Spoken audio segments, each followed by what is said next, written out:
प्रसंग चल रहा है जब हिरणाक्ष और हिरण्यकश्यप दिति ने देखा इन दोनों को, देवराज इंद्र ने भगवान से मिलकर मरवा दिया, तब उन्होंने विचार किया मैं एक ऐसे पुत्र को जन्मूंगी जो देवराज इंद्र का वध करे। पिता दोनों के एक ही हैं, कश्यप भगवान। कश्यप और अदिति से देवताओं का प्रादुर्भाव हुआ, कश्यप और दिति से दैत्यों का प्रादुर्भाव हुआ। दिति ने बहुत समय तक अपने पति कश्यप जी की आराधना की। एक दिन कश्यप जी बहुत प्रसन्न होकर कहा कि तुम इतने समय से बहुत मनोनुकूल होकर आराधना कर रही हो, तुम्हारा लक्ष्य क्या है? कुछ नहीं बोली दिति जी। कहा ठीक है, जो तुम मांगोगी हम तुम्हें देंगे। जब इतना कह दिया तो पहले कभी असत्य भाषण नहीं होते थे। सत्य वचन पर प्राण दे देना, पर लेकिन वचन के पीछे नहीं हटना। तब दिति ने कहा भगवान मैं आपसे ऐसा पुत्र चाहती हूं जो देवराज इंद्र का वध कर दे। तो उनका अरे मैं भगवान की मोहिनी माया में फंस गया और त्रिभुवनपति अपने पुत्र का वध करने का वरदान दूं अपनी ही पत्नी को। विचार किया कि अब इसको ऐसे नियम में बांध दिया जाए जिससे त्रुटि हो जाए। तो उन्होंने कहा देखो अगर 1 वर्ष तक ये पुंसवन व्रत है, 1 वर्ष तक इस व्रत में कोई त्रुटि नहीं होगी तो इंद्र घाती पैदा होगा, और अगर त्रुटि हो गई तो इंद्र का मित्र बन जाएगा।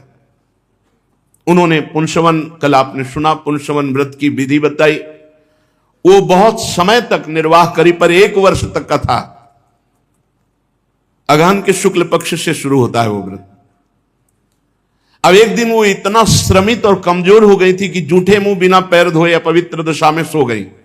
और देवराज इंद्र इसी बात की बाट जो होता था वो सेवक बनकर गुप्त, कल आप चर्चा सुनी, तो अंदर जाकर के उस गर्भ के 7 टुकड़े किए तो 7 जीवित हो गए और रोने लगे कि भाई मुझे क्यों मार रहे हो? तो एक एक के फिर 7 किए वज्र से, तो 7 7 49, फिर 49 हो गए हो। तो उनका भाई मार क्यों रहे हो?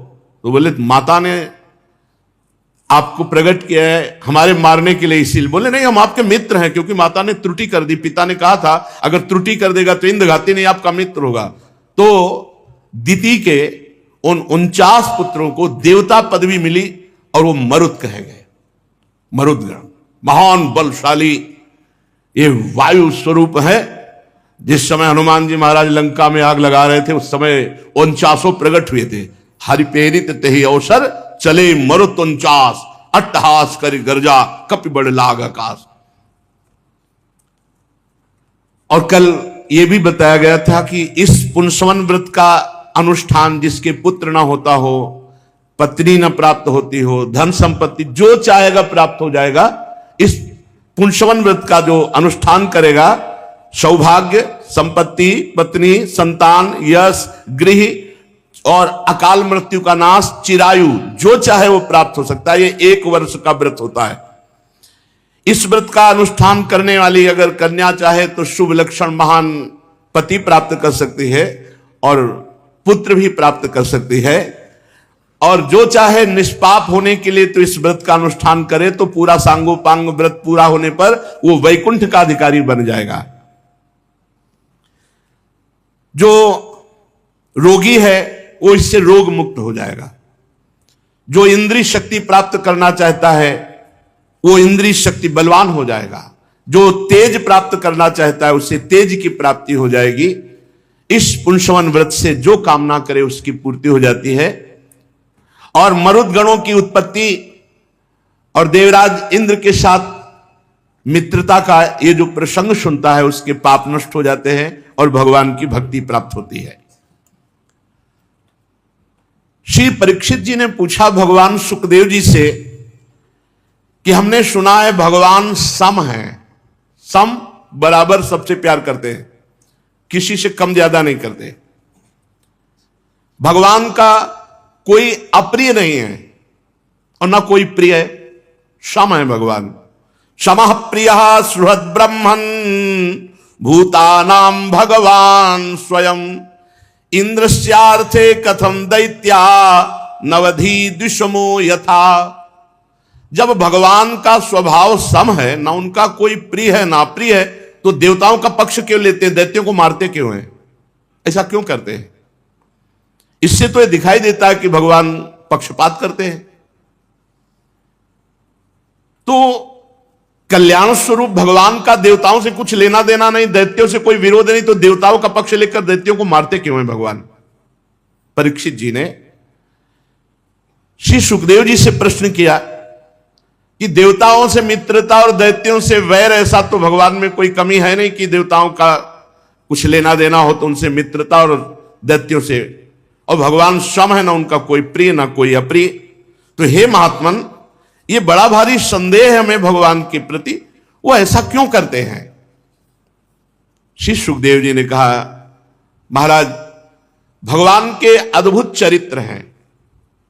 तुमने बड़ा सुंदर प्रश्न किया। भगवान के अद्भुत चरित्र में से एक ऐसे प्रसंग का प्रादुर्भाव होता है तुम्हारे प्रश्न से, जिसमें महामना प्रहलाद जी का पावन चरित्र प्रकट होता है।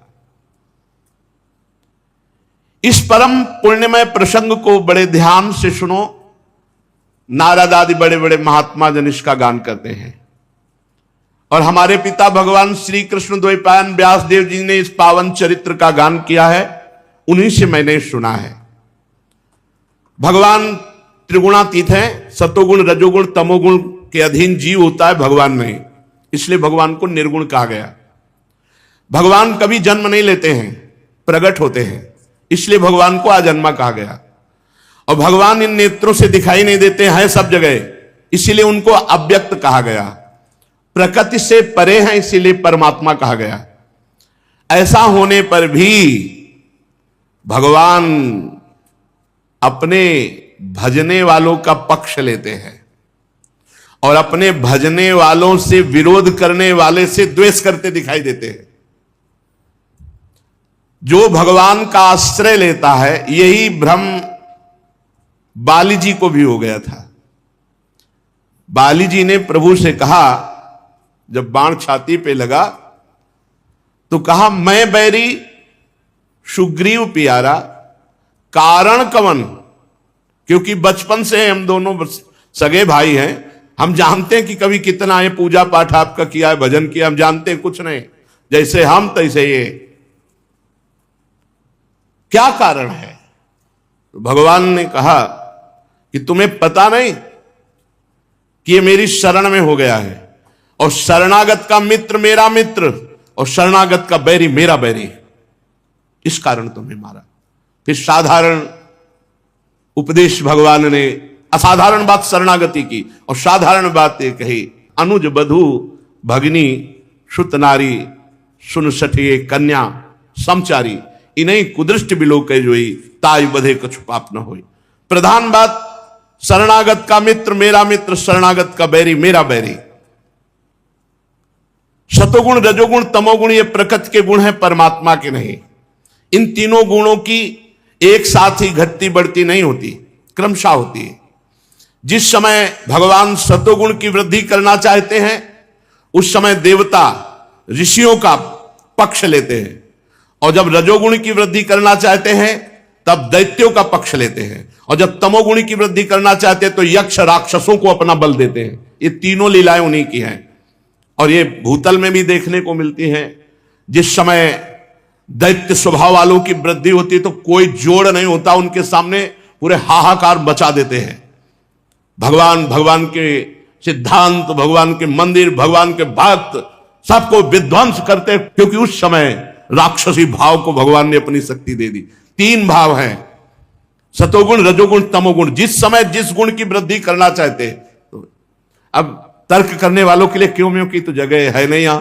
भगवान क्यों ऐसा करते? भगवान की मौत, भगवान का खेल है सृजन, पालन और संहार। जैसे व्यापक अग्नि काष्ठ में छुपी रहती है, मंथन करने पर प्रकट हो जाती है, ऐसे भगवान सर्वत्र हैं। विचार रूपी मंथन, साधना रूपी मंथन, तप रूपी मंथन, तो भगवान को जहां से चाहो प्रकट कर लो। विचारशील पुरुष हृदय में मंथन करके समस्त माया जनित वस्तुओं का बाध करके अंतर्यामी रूप से भगवान को प्राप्त कर लेता है। जब परमेश्वर इस सृष्टि का निर्माण करना चाहते हैं, बहुत ध्यान से सुनोगे तो संशय खत्म हो जाएंगे, तब अपनी इच्छा रूपी माया से अपने आप में रजोगुण स्वीकार करके और अपने आप की सृष्टि कर लेते हैं। माया क्या है? इच्छा। अपनी इच्छा रूपी माया से अपने आप में रजोगुण की सृष्टि करके अपने आप का विस्तार कर लेते हैं। और जब विचित्र योनियों में रमण करना चाहते हैं तो शतोगुण का विस्तार करके पालन पोषण भोग विलासिता से, और जब शयन करना चाहते हैं तो तमोगुण को स्वीकार करके विनाश कर लेते हैं। किसका? अपने आप का। अपने आप से अपने आप को समेट लेते हैं, यही विनाश है। भगवान सत्य संकल्प, ये शुद्ध ज्ञान है। अगर समझ में आ जाए तो मलिन हृदय में समझ में नहीं आएगा। भगवान सत्य संकल्प है, उनका ये सृष्टि चक्र चल रहा है। राजन, ये काल स्वरूप भगवान जब सत्य में वृद्धि करना चाहते हैं तो देवताओं ऋषियों का पक्ष ले लेते हैं और दैत्यों का संहार करते हैं, और यही जब रजतम की वृद्धि करना चाहते हैं तो दैत्यों का पक्ष लेते, खदेड़ देते स्वर्ग से देवताओं को भी। ये खेल इनका चलता है। इस विषय में देवर्षि नारद ने बड़े प्रेम से एक इतिहास कहा था। ये उस समय की बात है जब राजसूय यज्ञ तुम्हारे यहां हो रहा था, तो तुम्हें ध्यान होगा उस समय तुमने प्रश्न किया था।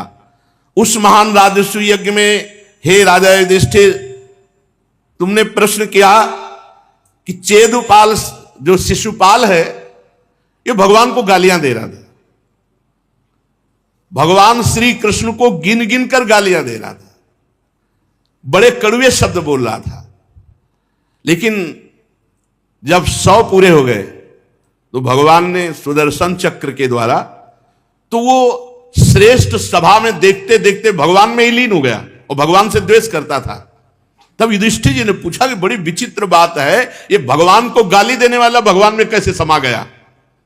भगवान से जो द्वेष करता है, भगवान को गालियां देता है, उसको तो नरक मिलना चाहिए, ये भगवान में कैसे समा गया? ये तो बड़ी दिव्य गति हुई। तब नारद जी ने इसका रहस्य प्रकाशित किया। ये दमघोष का लड़का पापात्मा शिशुपाल जो भगवान को गाली दे रहा है, ये कोई और नहीं है, ये अविनाशी परब्रह्म परमात्मा का पार्षद है, शिशुपाल दंतवग, वही जय विजय। अगर कोई और जीव भगवान को गाली दे तो फलस्वरूप उसको कोढ़ होगा, वो गल गल करके मरेगा, घोर अंधकार में नरक की प्राप्ति होगी। लेकिन ये भगवान को प्राप्त हुआ क्योंकि ये भगवान का साक्षात पार्षद है। सर्वसमर्थ देवर्षि नारद जी ने युधिष्ठिर से कहा, युधिष्ठिर, निंदा, स्तुति, सत्कार, तिरस्कार ये संयोग बसात सबको मिलते हैं, पर ये शरीर के होते हैं, स्वरूप के नहीं, आत्मा के नहीं। शरीर को मैं मानने वालों को बुरा लगता है जब निंदा होती, तिरस्कार होता है, अपमान होता है, और जब स्तुति सम्मान होता है तो अच्छा लगता है अज्ञानी को, लेकिन ज्ञानी को नहीं। शरीराभिमान होने के कारण मैं हूं, इसने मेरी निंदा की, इसने मेरा सम्मान किया, ये ज्ञानी को नहीं होता। फिर भगवान को कैसे हो जाएगा? भगवान तो अद्वितीय है, भगवान तो परम मंगल में है। इसलिए बहुत ध्यान से, चाहे भगवान से वैर भाव कर ले या भक्ति भाव कर ले या भय से या स्नेह से या काम से, कामना से, कैसे भी भगवान से जुड़ जाए तो उसका परम मंगल हो जाता है। कैसे भी भगवान से जुड़ जाए, भगवान में यह दृष्टि नहीं होती कि किस भाव से जुड़ा है, भगवान में जुड़ा बस मंगल हो गया। यह बहुत बढ़िया बात है। भगवान से जुड़ना परम मंगल है, चाहे जिस भाव से भगवान से जुड़ जाए। किस भाव से जुड़ा है भगवान नहीं देखते, जुड़ा है बस ये देखते हैं। मेरा तो ऐसा दृढ़ निश्चय है कि भगवान का चिंतन बनने लगे, चाहे वैर भाव से बले, चाहे भक्ति भाव से बले, चाहे काम भाव से बले, कैसे भी भाव से बले, चिंतन बनने लगे। देखो, भृंगी नाम का कीड़ा अपने मिट्टी के घरौंदे में दूसरी जाति के कीड़े को लाता है और डंक मारता है, और भन ऐसे ऐसे। अब वो उसके भयवश वो चिंतन करने लगता है भृंगी का, तो बिना शरीर छोड़े अन्य जाति का कीड़ा कुछ ही दिन में भृंगी कीड़ा बन जाता है। यही बात भगवान के संबंध में है। भय से, प्रेम से, काम से, कामना से, लोभ से, बैर से, जैसे भी बने, जहां भगवान का चिंतन होने लगा, चिंतन भगवान का होता है, इसलिए वो पाप रहित होकर इसी जन्म में भगवान को प्राप्त हो जाता है। एक नहीं, अनेकों मनुष्य ऐसे भगवत प्राप्त हो गए जो काम से भगवान को भजे, कामना पूर्ति के लिए। और इतने सुंदर भगवान हैं कि और सब कामनाएं मिटकर इनसे मिलने की कामना जग जाए, इनके पास रहने की कामना जग जाए। कैसे तुम्हें बताए, किसी भी भाव से बस जुड़ जाए प्रभु से, द्वेष से, भय से, स्नेह से, रिश्ते नातेदारी से, किसी भी संबंध से भगवान से जुड़ जाए, वो निश्चित भगवान को प्राप्त होगा। जैसे भक्त भक्ति से प्राप्त होता है, ऐसे ही प्राप्त होगा। महाराज, गोपियों ने भगवान से मिलने की तीव्र कामना से, कंस ने भय से, शिशुपाल दंत्रवक्त आदि राजाओं ने द्वेष से, यदुवंशियों ने परिवार के संबंध से, और युधिष्ठिर जी तुम लोग स्नेह से, और नारद जी कह रहे हम लोग भक्ति से मन में भगवान को लगाया, तो भगवान वैसे ही प्राप्त होते हैं। चाहे कोई रो रो के पुकारे या गुस्सा से उनका चिंतन करे, दोनों को भगवान की प्राप्ति। कामात् द्वेषात् भयात् स्नेहात् यथा भक्तेश्वरे मनः आवेश तदघम हित्वा बहवस्तद गतिम गताः। काम से, प्रेम से, भय से, द्वेष से, संबंध से, स्नेह से, भक्ति से जैसे बने भगवान का चिंतन होने लगे। जो भगवान का चिंतन नहीं करते उनका पतन होता है। ये तुम्हारे युधिष्ठिर जी से नारद जी कहते हैं, मौसेरे भाई ये शिशुपाल दंतवक्त, ये भगवान श्री हरि के मुख्य पार्षद है। ये सनक सनंदन सनातन सनत कुमार के शाप से पदच्युत हुए। राजा युधिष्ठिर जी ने पूछा, नारद जी भगवान के पार्षदों को प्रभावित करने वाला शाप क्यों दिया? भगवान के पार्षदों से क्या गलती हो सकती है? भगवान के प्रेमी वैकुंठ में पहुंचने के बाद फिर जन्म मृत्यु? महाराज ये बात तो अविश्वसनीय है। एक बार जो वैकुंठ पहुंच गया उसका आना नहीं हो सकता, जन्म मृत्यु नहीं हो सकती। वैकुंठ में रहने वाले सब भगवत स्वरूप है। फिर प्राकृत मनुष्य शरीर का संबंध, ये तो बहुत आश्चर्य की बात है। नारद जी ने कहा, भक्त अपराधी ऐसा होता है, वैकुंठ से भी गिरा दिया, सनक सनंदन सनातन सनत कुमार का अपराध। अपने लोग मृत्यु लोक में रहकर गर्व करें, भक्त का अपमान कर दें, भक्ति की निंदा कर दें, भक्त अपराध, वैष्णव अपराध, वैकुंठ से गिरा दिया 3 जन्म के लिए।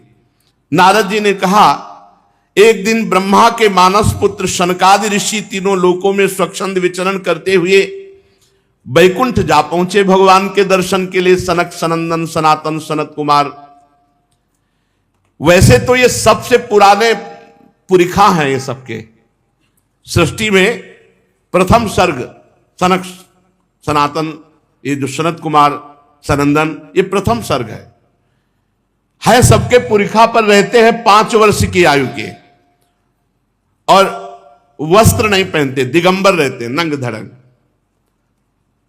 अब जो ही वैकुंठ के द्वार पे गए 5 वर्ष के बालक, सोई बेत लगा दिया जय विजय ने। अब भगवान की इच्छा, ब्रह्मबोध संपन्न महापुरुष के हृदय में क्रोध कहां से आ सकता है? पर लीला बिहारी जब लीला करना चाहते हैं तो कर्तुम अकर्तुम अन्यथा कर्तुम है। द्वैत बुद्धि रहित ब्रह्मबोध संपन्न महापुरुष को क्रोध आ गया। द्वैत के बिना क्रोध नहीं आ सकता। जब तक द्वैत है तभी क्रोध आता है। तो ब्रह्मबोध संपन्न महापुरुष के हृदय में भी द्वैत प्रकट कर दिया, ये भगवान की लीला। क्रोधित हो गए, और द्वारपालों से जय विजय से कहा, असपन कुपिता एवं युवाम वासम न चारह था, रजस्तमोभ्याम रहिते पादमूले मधिद्विषा पापिष्ठा मासुरीम योनिम बालिशो यातमाश्वतः। भगवान श्री हरि के चरण तो त्रिगुणातीत हैं और तुम उन्हीं के समीप रहते हो। ये रजोगुण तमोगुण जैसी चेष्टा क्यों की? तुमने वेद क्यों लगा दिया?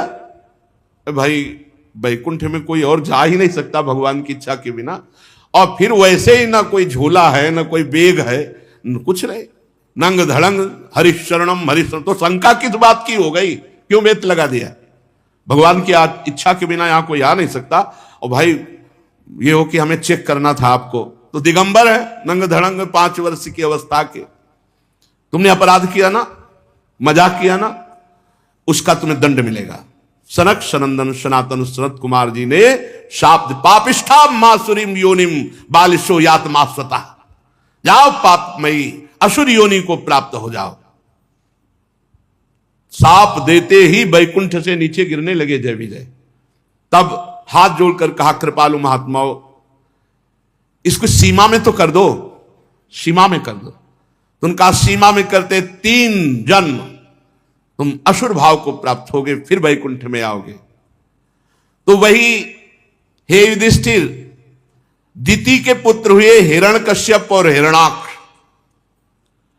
दैत्य और दानवों के समाज में दोनों महाबली सर्वश्रेष्ठ। भगवान ने 2 रूप धारण किए, हिरणाक्ष को वाराह रूप धारण करके और नरसिंह रूप धारण करके हिरण्यकश्यप को मारा। हिरण्यकश्यप ने अपने पुत्र प्रहलाद को भगवत प्रेमी जब देखा कि ये भगवत प्रेमी है तो मार डालने का उपाय किया, बहुत सी यातनाएं की, परंतु प्रहलाद सर्वात्मा भगवान श्री हरि के परम पावन चरणों में समर्पित समदर्शी महापुरुष, अटल शांति उनके हृदय में थी। भगवान की कृपा प्रभाव से प्रहलाद जी सुरक्षित थे, इसीलिए तरह तरह की चेष्टा करने पर हिरण्यकश्यप उनको मार डालने में असमर्थ रहा। युधिष्ठिर वही दूसरे जन्म में विश्रवा मुनि के केशनी के गर्भ से रावण और कुंभकर्ण के रूप में पैदा हुए। ये महान बलशाली और महान उत्पात करने वाले दोनों भाई भगवान साप से छुड़ाने के लिए राम जी के रूप में प्रकट हुए और रावण कुंभकर्ण का वध किया राम जी ने। युधिष्ठिर, तुम मार्कंडेय मुनि के मुख से भगवान श्री राम का पावन चरित्र आगे सुनोगे। वही दोनों जय विजय इस तीसरे जन्म में शिशुपाल और दंत्रवक्त के रूप में हुए। इसमें भगवान श्री कृष्णचंद्र जी के रूप में अवतरित हुए और उनका उद्धार किया। 3 जन्म में भोग करके साप को वो पुनः जय विजय के रूप में मुख्य पार्षद के रूप में विराजमान हुए। युधिष्ठिर जी ने पूछा कि अपने पुत्र से इतना द्रोह हिरण्यकश्यप क्यों करने लगा? अरे माना कि हरि का भक्त था, लेकिन लाडला 5 वर्ष का बालक, उससे इतना बड़ा महात्मा प्रहलाद जी को मारने का? नारद जी ने कहा कि जब भगवान ने वाराह रूप धारण करके हिरणाक्ष को मार डाला तब भाई से बड़ा प्रेम था हिरण्यकश्यप को। बहुत रोष से जल भुन गया, शोक संतप्त हो उठा, क्रोध से कांपता हुआ अपने दांतों से बार बार ओंठ चबाने लगा। महाभयंकर बलशाली हिरण्यकश्यप ने त्रिशूल उठाया, द्विमूर्धा त्र्यक्ष संबर सतवाव हयग्रीव नमोचिपाक इलवल विप्रचिति पुलोमा शकुन, इन बड़े बड़े दानव दैत्यपतियों को कहा, तुम्हें ज्ञात होना चाहिए कि मेरा शत्रु वो देवताओं का पक्षधारी पता नहीं कब कौन सा रूप धारण करके आक्रमण कर दे। 12 रूप धारण करके मेरे भाई को मार डाला। ये मायावी, ये अपने स्वभाव से गिर गया है। हिरण्यकश्यप ने कहा इसका स्वभाव सम है पर स्वभाव से गिर गया, ये दैत्यों का विरोधी हो गया है। इसका स्वभाव बच्चों जैसा है, जो चाहे रिझा ले इसको। हिरण्यकश्यप गुस्सा में बोल रहा है, ये बोलने की ताकत किसी में नहीं। ये भगवान के पार्षद हैं, जय विजय, वही असुर भाव को प्राप्त हुए, भगवान के समान बलशाली हैं। कह रहा हूं जब गला काटेंगे और खून निकलेगा तो उस खून से हिरणाक्ष का तर्पण करेंगे, तब उसकी तृप्ति होगी। सुनो, इसकी जड़ें पहले काट दी जाए। हरि की जड़ें कौन है? ये जितने नाम जपने वाले भगत हैं, गौएं हैं, ब्रह्म ऋषि हैं, ये सब हरि की जड़ें हैं। हिरण्यकश्यप ने आदेश कर दिया, मारो। वैसे प्रायः राक्षसी बुद्धि बढ़ती जा रही, प्रायः राक्षसी बुद्धि। अब लोग ऐसा खान पान गंदा करने लगे, बुद्धि भ्रष्ट हो गई है कि कैसे बताए। हिरण्यकश्यप ने आदेश कर दिया, सनातन धर्म की जड़ों को काट डालो। यही सनातन धर्म की जड़ है। देवता, ऋषि, ब्रह्म ऋषि, गाय, वर्णाश्रम धर्म। हिरण्यकश्यप की आज्ञा स्वीकार करके द्विमूर्धा त्रयक्ष संबर शतबाहु हयग्रीव नमुच पाकिलवल विप्रति पुलोमा शकुन, ये सब बड़े बड़े राक्षस उजाड़ करने लगे। दैत्य तो स्वभाव से ही ऐसे होते हैं, गांव के गांव आग लगा दिए, निरीह प्रजा को काट काट के फेंकने लगे। देवता लोग स्वर्ग छोड़कर भाग गए। हिरण्यकश्यप जब त्रिशूल उठा के आक्रमण किया, कोई नहीं, पूरा लोक का लोक खाली। हिरण्यकश्यप अपने भाई की अंत्येष्टि क्रिया की, हिरणाक्ष की, और अपने परिवार को एकत्रित करके उपदेश दे रहा है। उपदेश बढ़िया है, उपदेश बढ़िया। हिरण्यकश्यप ने कहा, मेरी प्यारी मां, और भाई की पत्नी से कहा, बहू और पुत्रों, तुम हिरणाक्ष की मां हो, हिरणाक्ष की बहू हो, हिरणाक्ष के पुत्र हो, शोक नहीं करना चाहिए। वो वीर गति को प्राप्त हुआ है युद्ध में, और शत्रु बहुत बड़ा हरि, खेद की बात नहीं। और देखो, ये बात तो आप समझ लो कि जैसे प्याऊ पर बहुत से लोग इकट्ठा होते हैं और थोड़ी देर मिले और पानी पिया सब अलग अलग हो जाते हैं, ऐसे ही संसार में मिलना जुलना है। बड़ा ज्ञानी महात्मा है, ज्ञान की बात करता है। पर उपदेश कुशल बहु तेरे, बड़े उपदेश देने वाले। हिरण्यकश्यप भी उपदेश दे रहा है। वास्तव में माताजी, बहू जी और पुत्रों, ये आत्मा नित्य है, अविनाशी है, शुद्ध है, सर्वगत है, सर्वज्ञ है। ये देह इंद्रिय अंतःकरण से पृथक है आत्मा। अरे इतना जोर का ज्ञान, ब्रह्मबोध, भगवान का पार्षद है ना। अपनी अविद्या का प्रभाव देखो कि अपने स्थूल सूक्ष्म शरीर को अपना मान करके आत्मा भ्रमित हो गया। जैसे हिलते हुए पानी में प्रतिबिंब हिलता नजर आवे तो चंद्रमा नहीं हिलता, सूर्य नहीं हिलता, ऐसे ही दुख सुख में मन जब हिलता है तो आत्मा में कोई फर्क नहीं पड़ता, लेकिन मन में तदात्म होने के कारण वो दुख सुख का भोक्ता बन जाता है। इसका कोई संबंध नहीं दुख सुख से, मान अपमान, जन्म मृत्यु से आत्मा का। ये जन्म मृत्यु, शोक, चिंता अविवेक के कारण होती, विवेक नहीं है इसलिए ऐसा होता है, अज्ञान के कारण। देखो, तुम लोग शोक मत करो, आत्मा शोक करने योग्य नहीं है। हम तुमको एक इतिहास सुनाते हैं, मरे हुए मनुष्य के संबंधियों के साथ यमराज की बातचीत। तुम लोग ध्यान से सुनो, तुम्हारा दुख दूर हो जाएगा। उशीदर देश में एक बड़ा यशस्वी राजा था, उनका नाम था सुयज्ञ। लड़ाई में शत्रुओं ने उसे मार डाला तो उसके भाई बंधु घेर कर बैठकर रो रहे थे। रानियां छाती पीट रही थी, हा नाथ मैं तो अभागिनी हो गई, बेमौत मारी गई, ऐसे बार बार उनके छाती में हाथ मार के रो रही थी। कोई उनके चरणों में, कोई उनकी छाती में हाथ रखकर क्रंदन कर रहे थे। हाय विधाता तू बड़ा क्रूर है, हम पर दया नहीं की, हमारे पति को मार दिया। ऐसा यमराज को बड़ी दया आई, वो प्रकट हुए और कहा बड़े आश्चर्य की बात है, पर प्रकट हुए एक बालक के वेश में और कहा बड़े आश्चर्य की बात है कि तुम लोग हमसे सयाने हो और फिर भी रो रहे हो। क्या पहली बार कोई मरा है? यहां सबको मरना पड़ता है, इसका नाम मृत्यु लोक है, और जो मरता है वो यहां से जाता है। रोने की जरूरत क्या है? तुम लोग क्यों रो रहे हो? ये जहां से आया वहां चला गया, तुमको भी जाना है, एक ना एक दिन हमको भी जाना है, फिर ये झूठा मूठा रोने का नाटक क्यों कर रहे हो? हम तो बच्चे हैं, लाख गुना अच्छे हैं, हमारे कोई माँ बाप नहीं, शरीर में हमारे पर्याप्त बल नहीं, पर हमें कोई चिंता नहीं, क्योंकि मैं जानता हूं हरि रक्षक है, हरि ही पालन करेगा। जो गर्भ में रक्षा की वही बाहर भी रक्षा करेगा, और जो जन्मा है वो मरेगा निश्चित। इसलिए रोना क्यों? रोना बिल्कुल ठीक नहीं बनता। रानियों, तुम अपने पति को पूर्व जन्म में नहीं जानती थी, इस जन्म में केवल समयानुसार 20, 30, 40 वर्ष, और वो शरीर से अलग हो गया, तो तुम इस तरह रो रही हो अपने स्वार्थ की पूर्ति के लिए। जैसे मनुष्य अपने मकान को अपने से अलग मिट्टी का देखता है, वैसे ही ये शरीर बिल्कुल अपने से अलग है और इसी की मृत्यु होगी। जैसे फेन बुलबुला, कितनी देर रोके रहोगे? वो जैसे पानी का बुलबुला है, कितनी देर फूट ही जाएगा। अंजुली में पानी कितनी देर निकल ही जाएगा। पत्ते में लटकी हुई बूंद कितनी देर गिरी जाएगी। ऐसे ही मरना ही है, आज नहीं तो कल मरना है, सबको यहां मरना है। तुम शोक क्यों कर रहे हो? तुम अगर परिचय की बात कर रहे हो तो जिसका परिचय प्राप्त किया वो शरीर तुम्हारे आगे पड़ा है, और जिससे परिचय नहीं तो उसके लिए रोया क्यों जाए?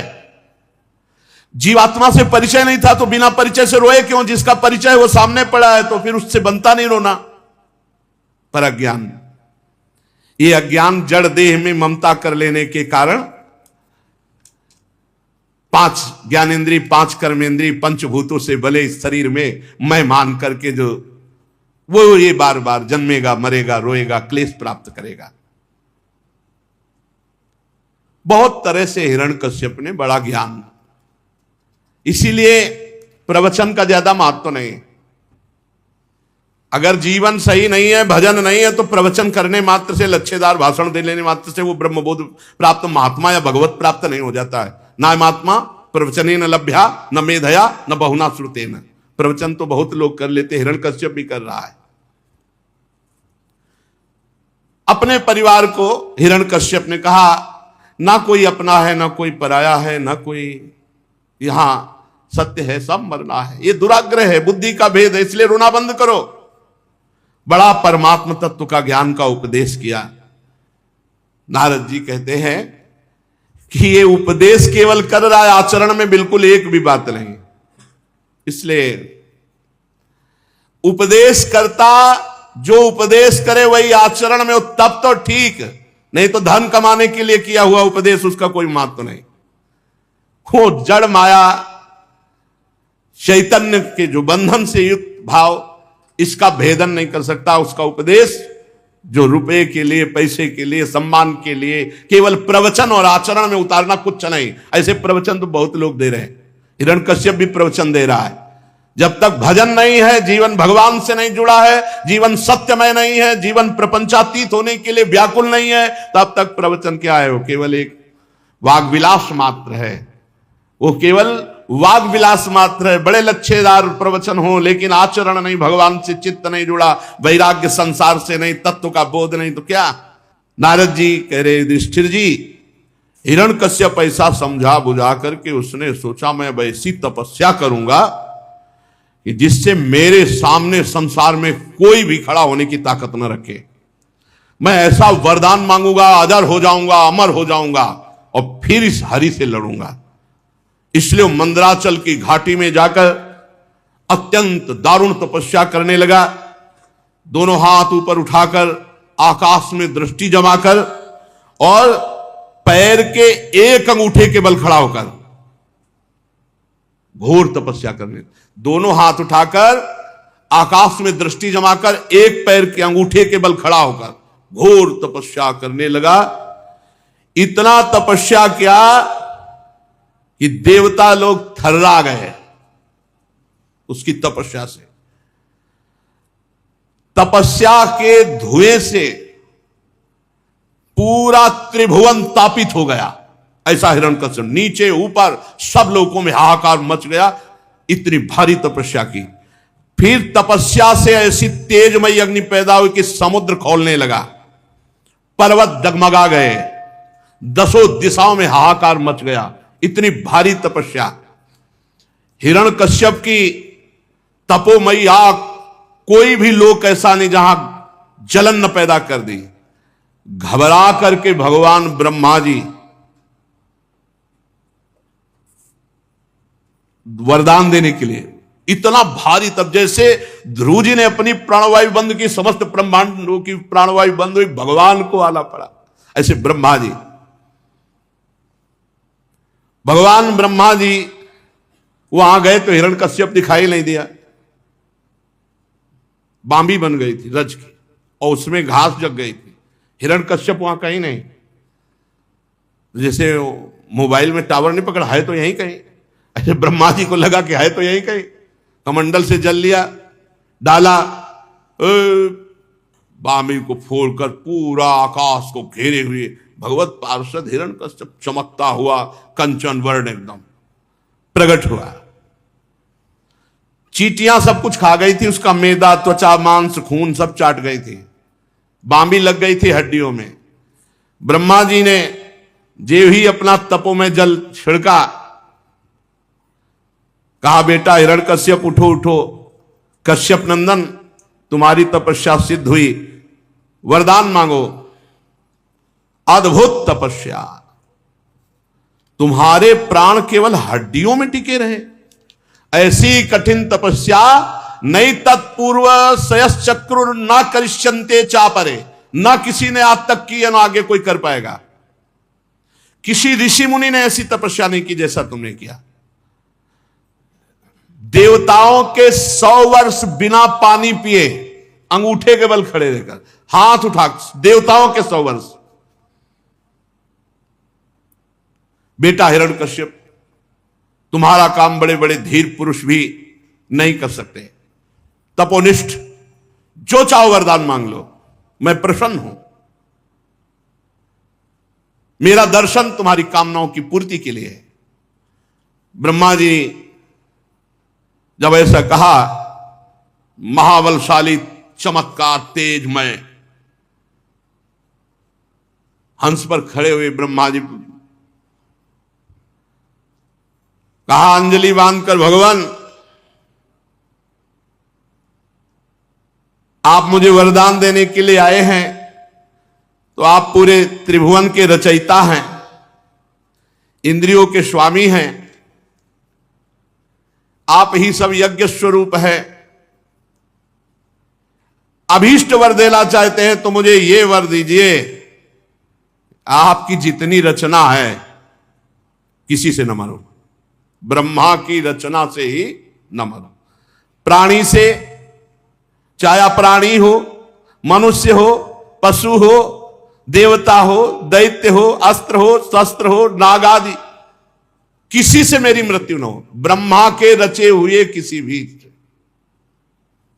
फिर और घर के बाहर ना हो, घर के भीतर ना हो, दिन में ना हो, रात्र में ना हो, आपके बनाए हुए किसी भी प्राणी के अतिरिक्त किसी जीव से ना हो, अस्त्र से ना हो, शस्त्र से ना हो, पृथ्वी में ना हो, आकाश में ना हो।